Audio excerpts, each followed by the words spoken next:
Hey there, this is Andrew bringing you another Keyforge deck reveal and review. It's going to be a Dark Tidings deck, shocker.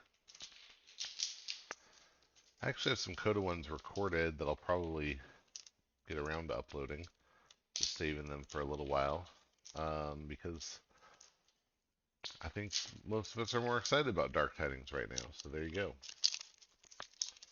So let's see what we got here.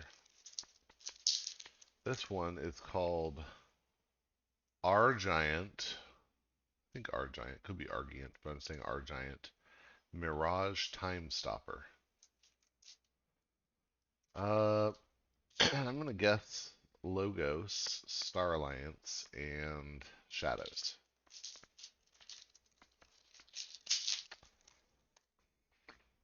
I got two. Hey, better than normal for me. So let's see what we get here.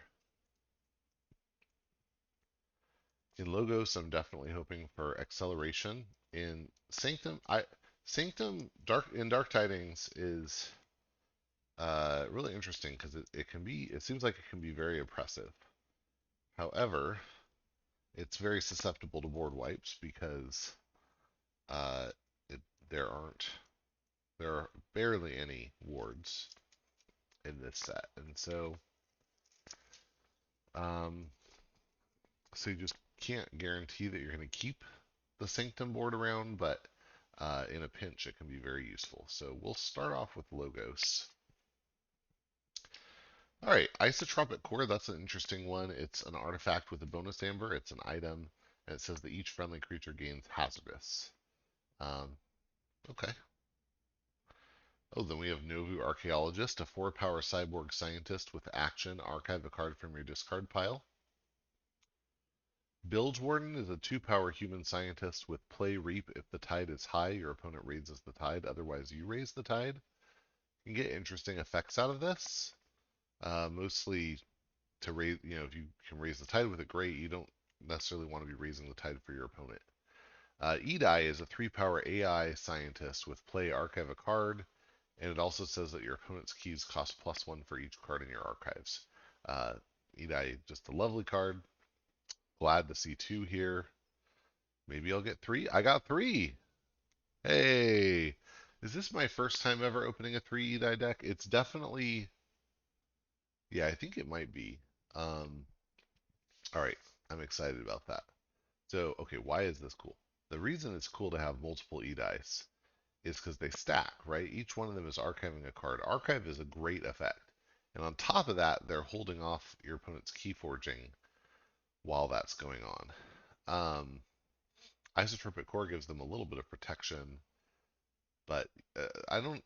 In this set, I don't necessarily expect them to stay alive for very long. Although Sanctum could help with that, but they're doing good work, so that's great. I would have been happy to see four, but three is really great. I'm happy. Final analysis could be interesting here. Um, Without a data forge or something like that, I don't know that it's going to be, a game winner, but it can be useful board control. And it can set up some cool turns. So I'm excited to try that out. We have Hydro Cataloger, which is an artifact with a bonus amber. It's also an item. It says after a player raises the tide, they archive the top card of their deck. Well, that's interesting with the Edai, right? I mean, we get uh, more archive. That's great. Old Egad is a 1-power cyborg with 2 armor, and it has destroyed ward each of Old Egad's neighbors. Well, if we can get that between the Edais and ward them, I'd be very happy. Static Charge is an upgrade with a bonus amber, and it gives a creature at the start of your turn deal 2 damage to each of this creature's neighbors. That's very nice. And then we have Submersive Principle, which is an action that makes each player lose 1, but if the tide is high, then they each lose half, rounding down instead. Talmage Steelheart is a 3-power human with play. Give Talmage Steelheart a +1 power counter for each card you've played this turn, including this one.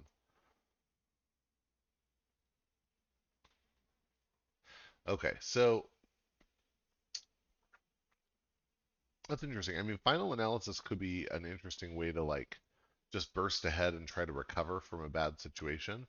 maybe it lets you draw a bunch, drop another Edai or something like that, and prevent a forge or make it cost a lot.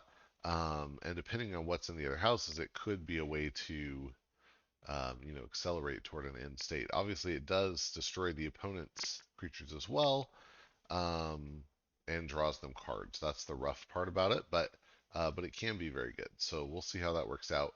Um, and probably one of the things that we'd like to do with all this archive that we have, because we have a lot of cards that do archive, is set up for good shadows and sanctum turns. So it's ideally what we can do is keep archiving one house, play out of Logos and one of the other houses until we can do a huge burst in the third house. All right.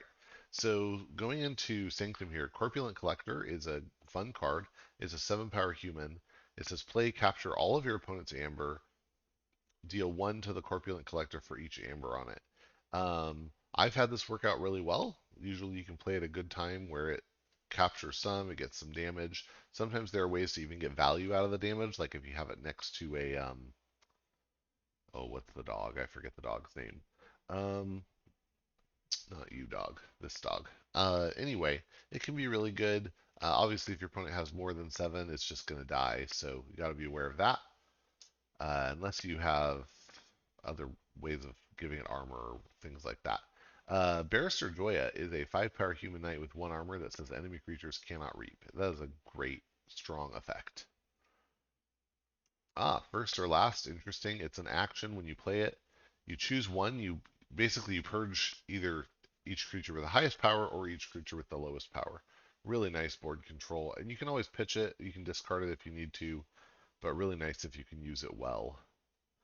Honor or Glory, you pick one. Either you deal 3 damage to each flank creature or 3 damage to each creature that's not on a flank. So if you're behind on board, this can be a really great card.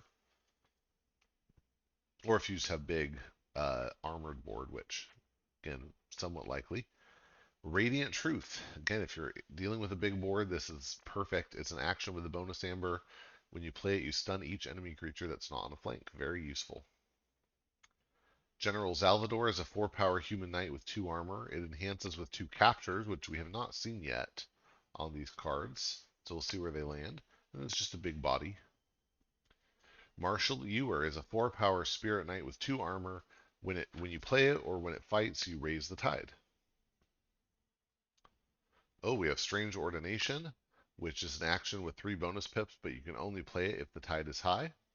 Wouldn't have been sad to see another of those.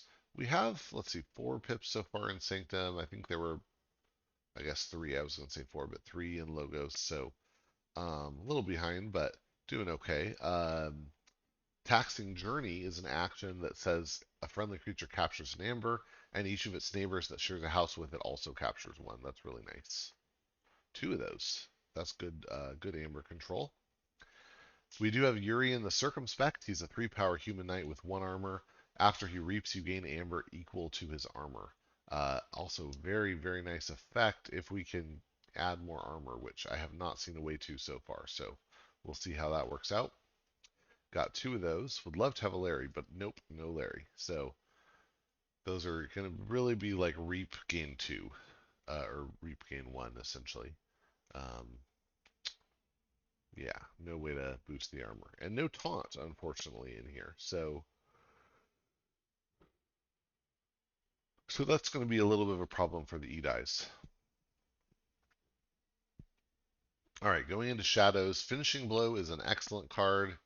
It's an action with the bonus amber. This one got a capture icon on it. When you play it, you destroy a damaged creature, and if you do, you steal an amber. It's a very good card. It doesn't matter how big it is, you can finish it off this way. Freebooter Fae is a 4-power elf thief. It has play, raise the tide, and reap if the tide is high, steal 1. Nice little amber control there. Lilnith is a 2-power elf thief with Omega deploy and elusive. And it says that after a neighbor of Lilnith fights, you steal 1. Ransack is an action. When you play it, you steal 1, and then you discard the top card of your deck. If that card is a Shadows card, you trigger this again. You could theoretically steal 12 in a row if your deck was lined up perfect. Got 2 of those. Nice. Then we also have Stir Up Trouble. It's an action. You Choose a creature and one of its neighbors, and they each deal damage equal to their power to the other. So it's like they're fighting, but it's not technically a fight. Gaspipes Malone is a 3-power elf thief that says before fight, the creature that it fights captures 1 from its own side. Hobnobber is a 3-power elf thief with action if your opponent has 6 or more steel 2. Okay. Kerwallop is an action. When you play it, you deal 1 damage to each creature and gain 1 for each creature destroyed this way. I'm not overwhelmed with the shadows so far, but we'll see what else we get. Seeker Needle is an artifact. This one got a bonus amber on it. It's a weapon and has action. Deal 1 damage to a creature. If this damage destroys that creature, gain an amber. Shoulder Id is a 6-power specter with taunt. It can't fight, and when it would deal damage, you steal 1 instead. It's reasonable if you put static charge on Shoulder Id. As long as it has a neighbor, it'll steal 1 at the start of every turn. That could be pretty cool. Lastly, we have Walk the Plank. It's an action. When you play it, if your opponent has no amber, you deal 4 damage to a creature. Otherwise, steal 1. Uh, Usually, you're just going to steal 1. So, okay, that ended up being okay Shadows and okay Sanctum. Obviously, the Logos is amazing with 3 Edais, so I will have to take it out for a spin either way. I hope you enjoyed watching this and that you'll get out and forge some keys.